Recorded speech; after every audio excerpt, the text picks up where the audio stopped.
got Rebecca Parham here. Hi, Rebecca. Hi, how are you? Thank you so much for joining us on the bikes today. We're going to make some smoothies by pedaling. I can't wait. This is a brand new adventure for me. Should we start pedaling? And Yeah, I'll let's ask you a pedal. few questions. Okay, let's pedal. Okay, so just before we started, you did mention you've been in London for the last week.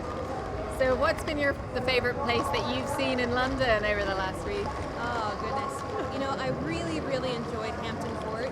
Oh. I got to see, well, my tour guide told me that the tapestries at the Hampton Court are the second most valuable thing apart from the crown jewels, and I thought that was very fascinating.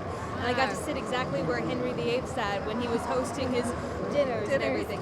And it's a fascinating and beautiful place. Absolutely. Oh, yeah. I love Me being a history buff, I always enjoy that kind of stuff. Fantastic. I know I love Hampton Court. So, Rebecca, can you tell us how you went from kind of being an animator to a YouTuber and then running your own studio? Oh, goodness. Well, I always, ever since like 2006, I've always been involved in YouTube. I was making like music videos, like little animated music videos where I was just editing things together. So I always thought, I like YouTube, but YouTube is not job material. You're never going to make a living with YouTube. So instead I went for animation, which ended up being my absolute passion. Like, I couldn't think of a single job where I am more suited than animation. Wow. So when I left school, there was this renaissance on YouTube going on where everybody was making a job out of it, and they were going to VidCon and just making these amazing things online. And I saw that and I'm like, I want to do that, but with animation. So I think it just took a lot of persistence, a lot of patience, and I was working freelance in my real job, and it was my spare time that I was able to make these animated videos. And after like 3 years of trying, one video just hit off one day and it just launched everything.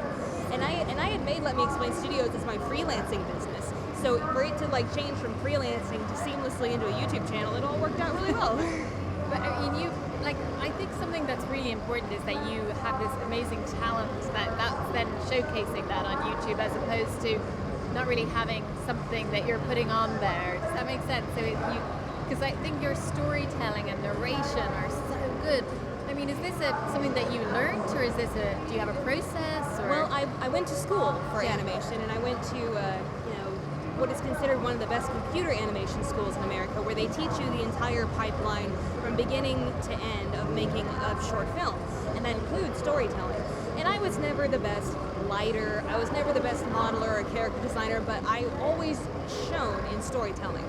So the fact that YouTube absolutely has valued storytelling over everything just really worked in my favor, because storytelling has always been the best thing that I do. Yeah.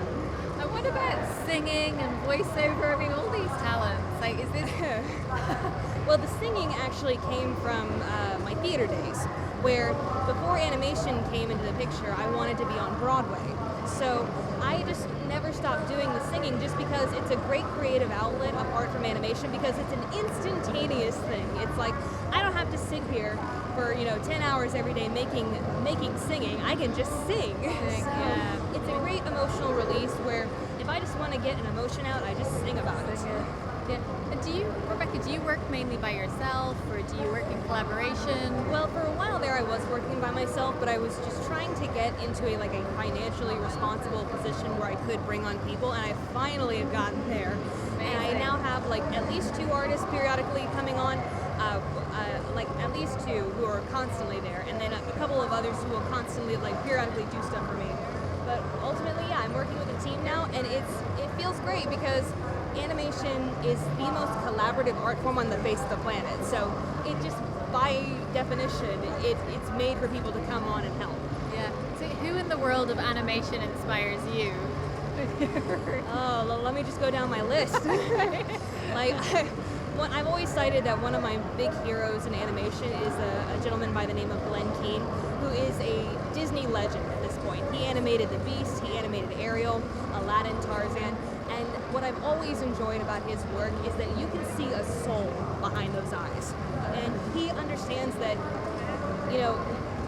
there's a spirituality to it. There's a connection that you are trying to make with your audience, and if you can get it in one drawing, that's magic.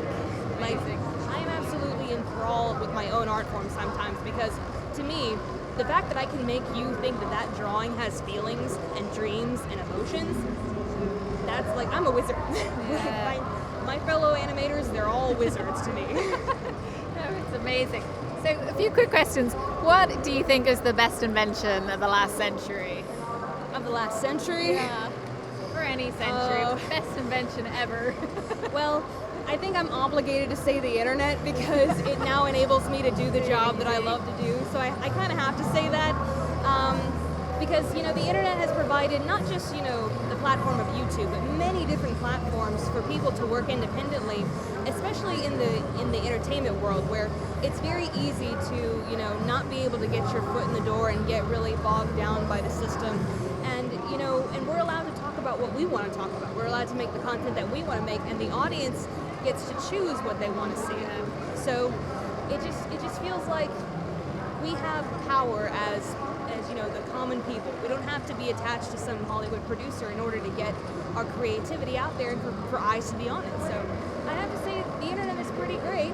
It has its down parts, for sure. It's kind of an inherently neutral thing. But for me, it's done a lot of good.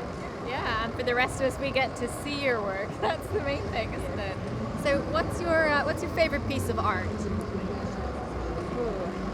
I'd have to say that's a really hard question because it's probably something related to like an animated movie. I've always said that like Prince of Egypt is an absolute masterpiece of an animated movie.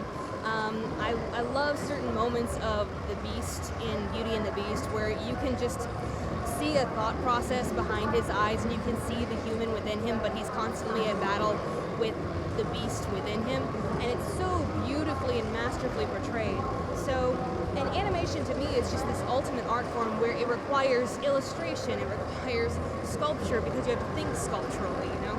And you know, of course it requires like draftsmanship of the drawing and just storytelling and cinematography. And so I think a lot of the animated movies out there are just these masterful pieces of work that sometimes go unnoticed. Yeah. So Rebecca, you in the present moment can go back to you when you started creating. What piece of advice would you give yourself? I would say try not to take it too seriously because, you know, because I went to a school where you absolutely took it seriously because it was your career, it was your job, and you had prestige and all that. And nothing against that, but YouTube is definitely a platform that really requires you to let go a little bit and be more zany and out there and show people your personality. And that's very different from what has been done in the past where a studio will be full of like hundreds of artists and they're all working on a story and we all, you know, have characters to kind of hide behind. But here on YouTube, you're out there. You're out there for everyone to see. So, you know, that in and of itself is just a new and interesting challenge, but you know, I really enjoy it, but it has been a challenge, and I would have told my younger self, hey, have a little more fun with it. Have fun. That's great advice. That's great advice.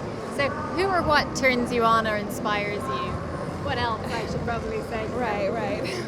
Well, I would say, you know, just humans in general are fascinating to me, and you know, the intricacies between us. You know, the subtle nuances of like, oh, they have like a stain up here on their shirt pocket or something like that. What is that from? What's the story behind that? You know, I always harken everything back to stories because stories to me are the ultimate way we connect with each other.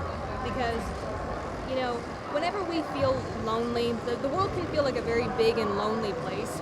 And so if we tell stories to each other, we feel less alone because we can tell each other, this is what it feels like to have my heart broken. This is what it feels like to fail, to succeed, to, you know, watch our friends come and go, you know, fall in love.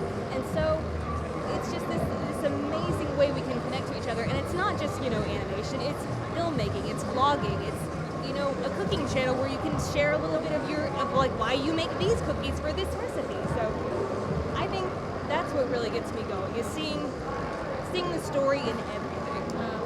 Amazing advice. It's such good advice. Thank you.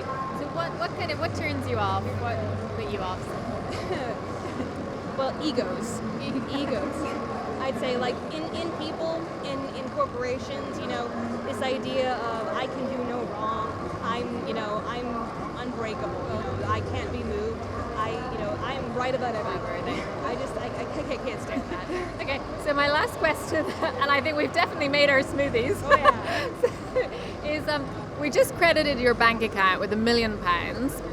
You've got a mobile phone and 3 minutes to spend it. What would you buy? I think I might like buy a new camera.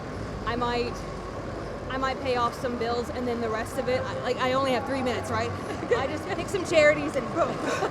You guys can handle it. You guys can use it much more better than I could in 3 minutes. Amazing. Charities need it.